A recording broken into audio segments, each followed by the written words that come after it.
Shinzo Abe चीन की नजरों में काफी पहले से खटकते आए हैं। उन्हें दो दो बार जापान का प्रधानमंत्री बनने का मौका मिला। आबे जापान के पहले प्रधानमंत्री हुए जो चीन की चालबाजियों के खिलाफ चट्टान की तरह खड़े रहे। उन्होंने बदलती दुनिया में जापान की सैन्य ताकत बढ़ाने की हिम्मत की और चीन के खतरे को महसूस किया। चीन की आक्रामक नीतियों और उत्तर कोरिया जैसे पड़ोसी मुल्कों को ध्यान में रखते हुए आबे ने जापान की सैन्य ताकत को पटरी पर लाने की शुरुआत की। यहां तक कि चीन की घेराबंदी के लिए पैसिफिक सी से लेकर जापान सी तक उन्होंने अपनी जबरदस्त सैन्य तैयारी को अंजाम दिया।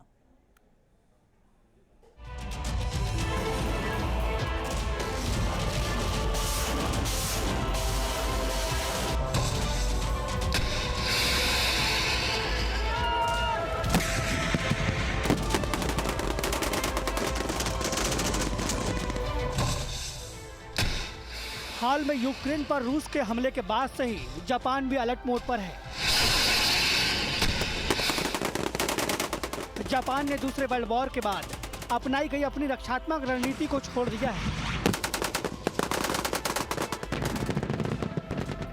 और अब पहले हमला करने की ताकत जुटाना शुरू कर दिया है।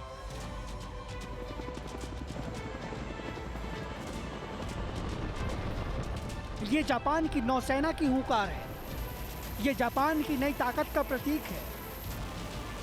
ये जापान की सैन्य ताकत की नुमाइश है। ये चीन और नॉर्थ कोरिया को सीधे सीधे ललकार है।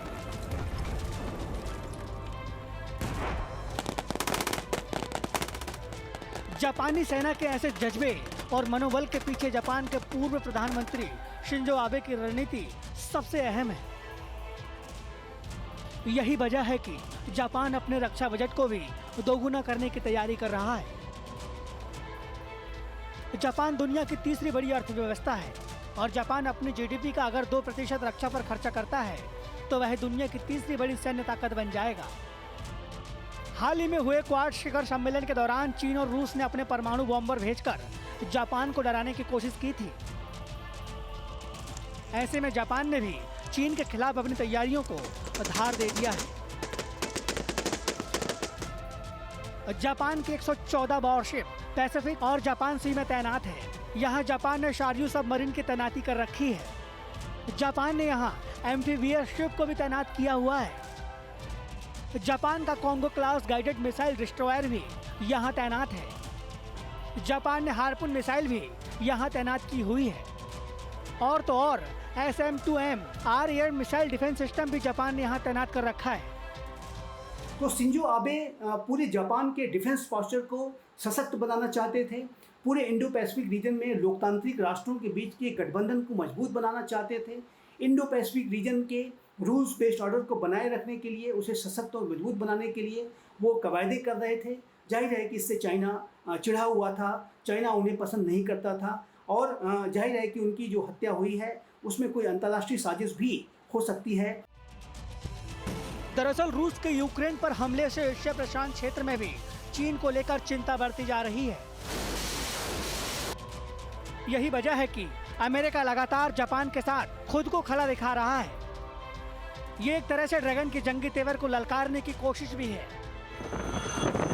इसे आप ऐसे समझ सकते हैं कि जापान सी में अमेरिका ने अपने किन जंगी जखीरों को तैनात कर रखा है।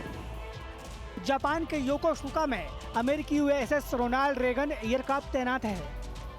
इस एयरक्राफ्ट करियर के साथ गाइडेड मिसाइल डिस्ट्रॉयर भी तैनात है। एयरक्राफ्ट करियर पर 75 लड़ाकू विमान मौजूद हैं। चीन के सबमरीन की तलाश के लिए अमेरिका ने जापान सी में अपना सबसे एडवांस वॉरशिप आर्लेक वर्क तैनात किया हुआ है। समंदर में ड्रैगन की ऐसी घेराबंदी से ही लाल सुल्तान चिढ़ा हुआ है। लेकिन जापान अब सिर्फ अमेरिका के भरोसे नहीं बैठा रहना चाहता है। जापान में अब ज्यादा लोग इस बात पर जोर देते हैं कि रूस ने यूक्रेन में जो हमला किया है उसकी पुनरावृत्ति एशिया में चीन की ओर से नहीं होनी चाहिए। यही वजह है कि जापान अब चीन की हर चालबाजियों को मात देने के लिए खुद मोर्चे पर तैनात है। शिंजो आबे के कार्यकाल के दौरान चाइना के साथ जापान के संबंध तनावग्रस्त हुए। शिंजो आबे जापान की जो मिलिट्री पोस्चर को, जापान के डिफेंस पोस्चर को सशक्त और मजबूत बनाने के लिए कवायदे करते रहे। जापान के संविधान का जो आर्टिकल 9 है उसको भी उन्होंने बदलने की कोशिश की ताकि जापान अपनी सेना बना पाए। चीन और उत्तर कोरिया अपनी मिसाइल क्षमता को लगातार धार दे रहे हैं। यहाँ तक कि चीन ने जापान के सेनकाकू द्वीप समूह के पास अपनी गतिविधि को बहुत आगे बढ़ा दिया है। ऐसे में दबंग होते चीन के खिलाफ जापान अब अपनी सामरिक ताकत को मजबूत करने में जुटा है। ये वो रेलगन है जिसे जापान फिलहाल विकसित करने की योजना बना रहा है। इसकी खासियत है कि ये किसी भी हाइपरसोनिक मिसाइल को मार गिरा सकती है।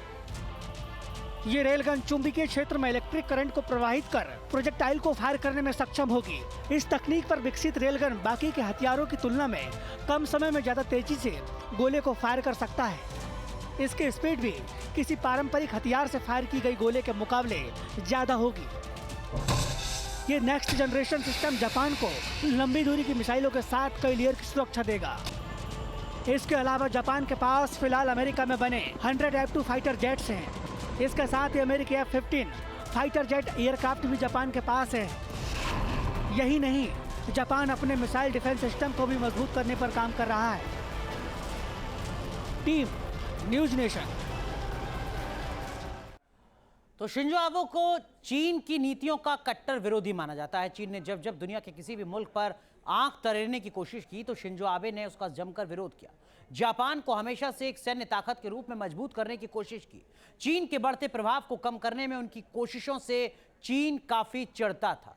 ग्राफिक्स के जरिए अब आपको दिखाते हैं जापान की सैन्य ताकत कितनी है। दरअसल में कुल सैनिक आप देखिए जरा, यहां पर जो कुल सैनिक हैं जापान के पास वो 24,000 हैं। सैनिकों की संख्या बहुत ज्यादा नहीं है, लेकिन अगर टैंक की बात की जाए तो 1,000 से ज्यादा हैं।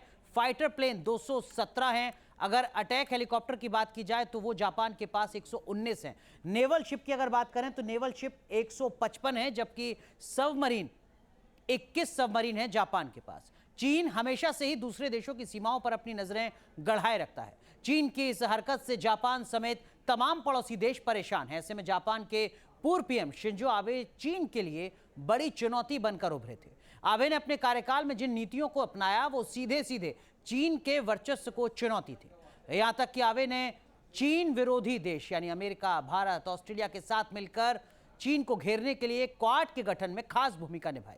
दरअसल क्वाड की जड़ें सींचने में भी आबे का अहम योगदान रहा था।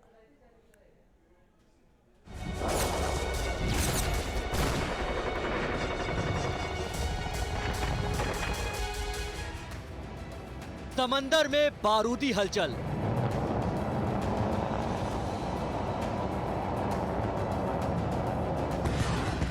युद्धपोतों से निकलती बारूद,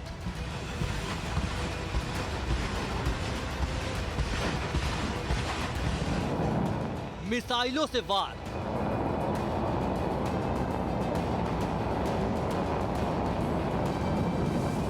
और जंगी लड़ाकू विमानों की रफ्तार।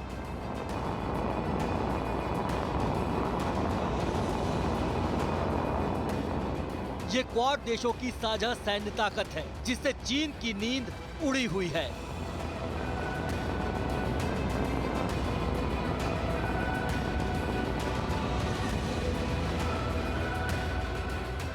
दरअसल भारत, अमेरिका, जापान और ऑस्ट्रेलिया क्वाड की ये वो 4 नाम हैं जिनका एक साथ बैठना, बात करना, मुलाकात करना तक चीन को ना कभी अच्छा लगा है और ना कभी लगेगा। चीन हमेशा से कहता रहा है कि क्वाड चीन के अरमानों को कमजोर करने का एक प्लेटफॉर्म है। चीन पर 4 का वार।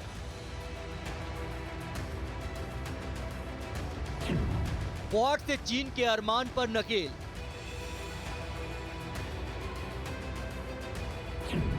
चालबाज चीन को क्वाड से चिढ़।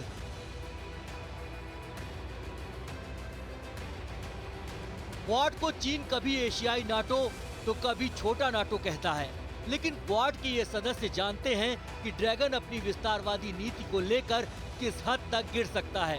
साउथ चाइना सी और हिंद प्रशांत क्षेत्र में चीन की आक्रामकता ने पूरी दुनिया की चिंता बढ़ा दी है। ऐसे में क्वाड देशों के साथ रणनीतिक और सामरिक रिश्ते बढ़ाकर जापान भी चीन को मुंहतोड़ जवाब देना चाहता है। जापान के प्रधानमंत्री रहते हुए शिंजो आबे ने ऐसे कई फैसले लिए जो चीन के लिए खतरनाक साबित हुए। या यूं कहे कि चीन की भविष्य की रणनीतियों पर नकेल लगाने वाले साबित हुए, उस पर पानी फेरने वाले साबित हुए, जिसमें आबे का सबसे बड़ा फैसला था, सबसे बड़ी मुहिम थी क्वाड की स्थापना करने की। क्वाड देशों की स्थापना के बाद ड्रैगन पर नकेल लग गई और हिंद प्रशांत क्षेत्र में उसके कई मंसूबों पर पानी फिर गया। शिंजो आबे की पहल के बाद बनाया गया क्वाड चीन को इसलिए खटकता है क्योंकि इसे चीन की विस्तारवादी नीति और उसकी हर गतिविधियों पर नजर रखने के लिए बनाया गया था। जब जब क्वाड सदस्य देशों की सेनाएं अभ्यास करती हैं या फिर ऐसी रणनीतिक बैठक करती हैं तो चीन बौखला जाता है। यही सबसे बड़ा कारण है कि शिंजो आबे चीन की नजरों में काफी पहले से खटकते आए हैं।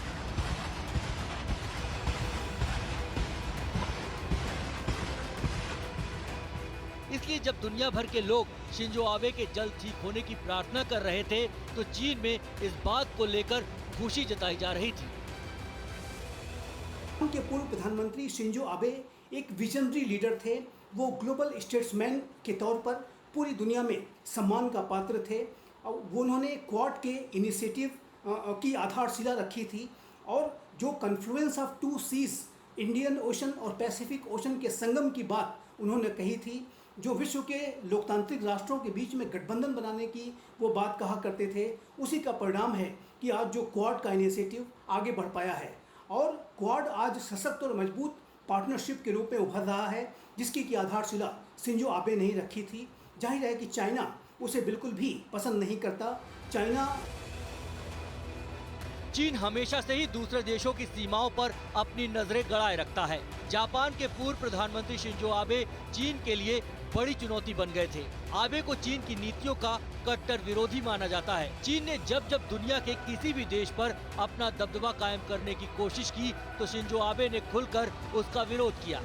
दूसरे विश्व युद्ध में पराजय के बाद जापान के ऊपर कई पाबंदियां लगाई गई थी, जिनमें से एक शर्त सैन्य ताकत पर लगाम लगाने की भी थी।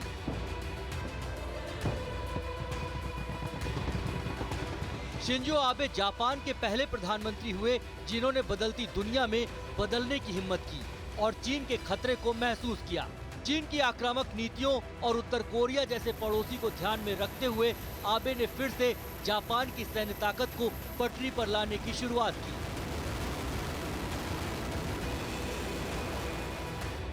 ऐसे में दो राय नहीं कि शिंजो आबे बेहद हिम्मत वाले नेता थे और वो चीन से मुकाबला करने के लिए नया जापान बना रहे थे, जिसकी झलक जापान की सैन्य ताकत की ऐसी तस्वीरों में मिलती है। Team news nation.